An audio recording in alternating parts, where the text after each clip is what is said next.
It is time to talk about the slogan, the campaign slogan of Yoweri Kaguta Museveni. It is time to protect the gains. Yeah, protecting gains. What is the meaning of protecting gains?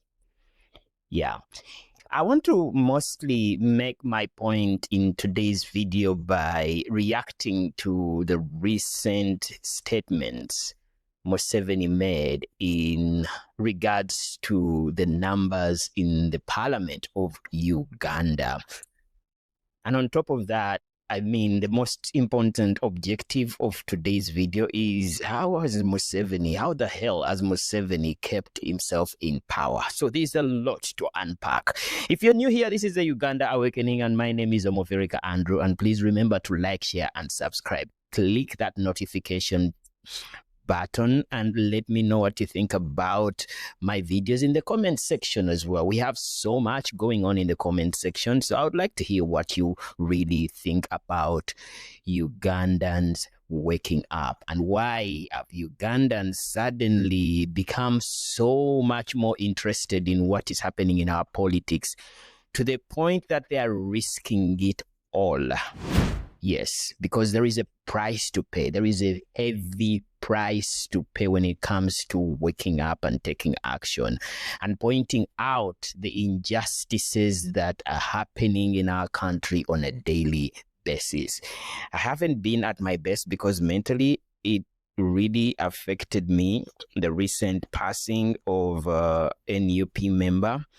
It got me thinking about so many that are still languishing in jail, those that have been denied bail. The government of Uganda still insists on holding on to the likes of Machete and anyone that dares to question the government. So let us start with the meaning of protecting gains. And this slogan of the National Resistance Movement campaign, if I'm to use the description of the stock market, when it comes to protecting gains, what gains? Protecting gains means implementing investment strategies to safeguard recent profits from significant losses due to market downturns. So if you're talking about protecting gains in terms of the stock market, I think this is the best way to drive my point home, because these guys are talking about gains. But the question is, what gains? In terms of the stock market, protecting gains means implementing investment strategies to safeguard recent profits from significant losses due to market downturns or corrections without necessarily selling the entire investment and giving up future upside. But in the question of Uganda, if I am to make my point in the question of Uganda, what gains?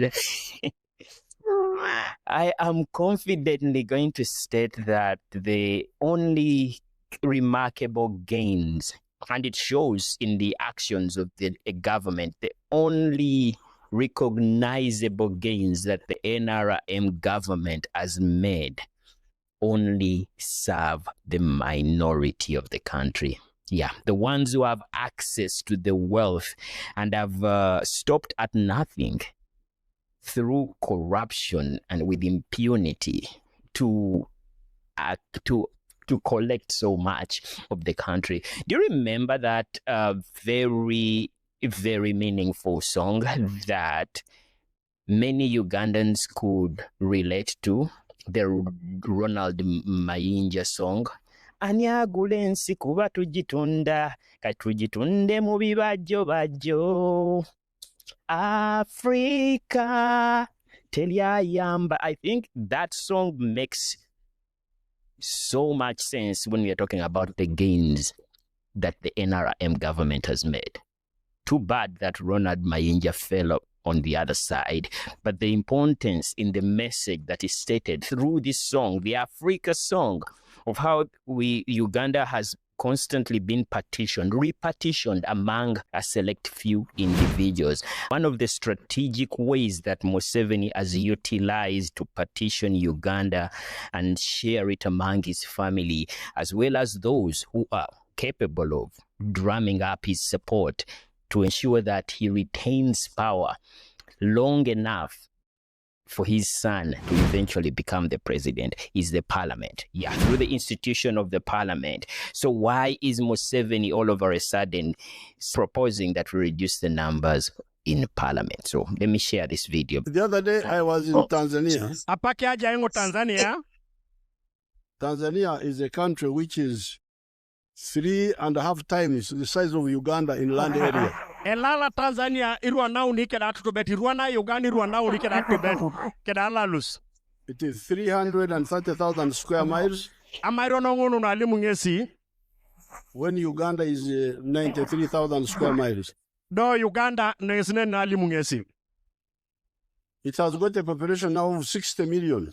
Ejasko na Tanzania kede tunga emilioni na kaisa kanyape. We are now about 48 million. Only Uganda nera kaisa ngona lukanyauni emilionin. But their parliament is 370 MPs. Kwenye parliament kezelala kwa eneda. Era etunga akwa taunike da kaisa kanyare ngesi memba na lua parliament. Ours is now 500 something.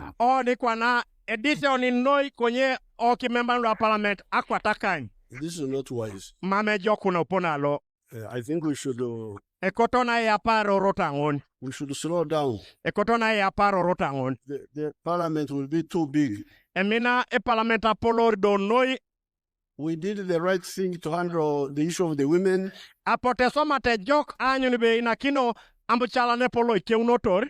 The issue of the youth. Anyunibe inakina tumuna kepole edumnata reporotokes. The disabled. Anyunibe mokine ngwala sikepolelo edumnata reporotokes. The workers. Kede swama kalu apugan. Even the soldiers. Kedi isirikale ida. I think let's just slow down there. Apasbero rotangon. Because otherwise it will be too big. Do you know how shameless you have to be to reach the level of Museveni's shamelessness? Do you know how shameless you have to be? So many individuals, and I think I've had so many political pundits, or may I say apologists, that constantly state that there is nothing that happens in Uganda without the knowledge of Yoweri Kaguta Museveni. So how the hell, tell me how the hell does this man confidently speak through this microphone and state that, oh my goodness, we have such a big parliament? You mean to tell me that Tanzania only has 300 and we just barely half their population and they just have only 300 members? How the heck do we have this big number of parliamentarians? How the heck? Do you realize how impactful deception can be? For this man to have been in power for over 40 years and he comes out and states that, oh my goodness, this is stupid. We cannot have such a big parliament. Yes, this is stupid. We cannot have such a big parliament. Compared to Tanzania, how the hell do we have such a big parliament? And many people have talked about this situation. How many districts have been created just to make sure that the popularity contest in favor of the NRM remains intact, just so anything that is going to only benefit, protect the gains of the ruling circle, of the status quo, can remain intact. Protecting the gains is not a new slogan. It's just that the level of shamelessness just keeps increasing every election cycle. And many Ugandans have realized that there's always been this deception that has affected the entire country to the point that many have stayed away from the politics, but now Ugandans are keeping a keen eye. Now they are bringing it out as a tool of propaganda to ensure that during the 2026 elections, Ugandans still have this facade of peace and security and stability in the country, that Ugandans have this facade that, yes, we have developed, and every development in the country should be owed to the ruling party, despite the fact that there is no actual wealth in the country that is sustainable enough for future generations. Every Ugandan is in debt if you're to look into the public debt that the country holds. We are literally in debt. If our creditors just wake up and say, okay, pay up, everyone has to pull from their actual pocket to pay up the Ugandan debt, no one would be able to even raise that money. At least the majority. It's just a few minority that would be capable of doing that. Or we will end up giving up almost a huge portion of our natural resources. In the next video, I think I should talk about the gold. Museveni's statements when it comes to the gold in Karamoja. But that is besides the point. So how has Museveni utilized the parliament to his benefit? And why is it all over a sudden a very important observation from his part that the parliament is no longer sustainable?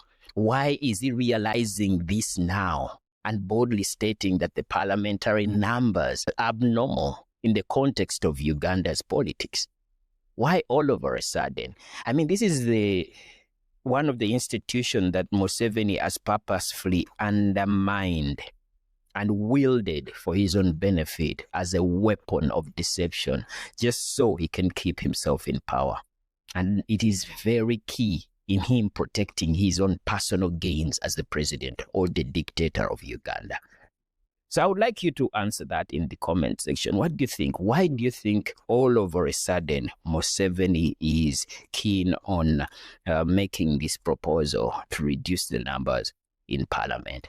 By the way, video credit goes to Ben Live. There is so many of his videos. Ben Live pushes out so much of Museveni's speeches. I don't know if this guy is among the press secretaries. I don't know if he's not going to...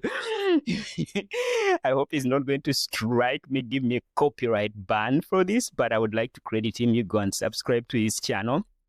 And and let him know that not to hit me with a copyright strike. I'm helping people to go view his videos.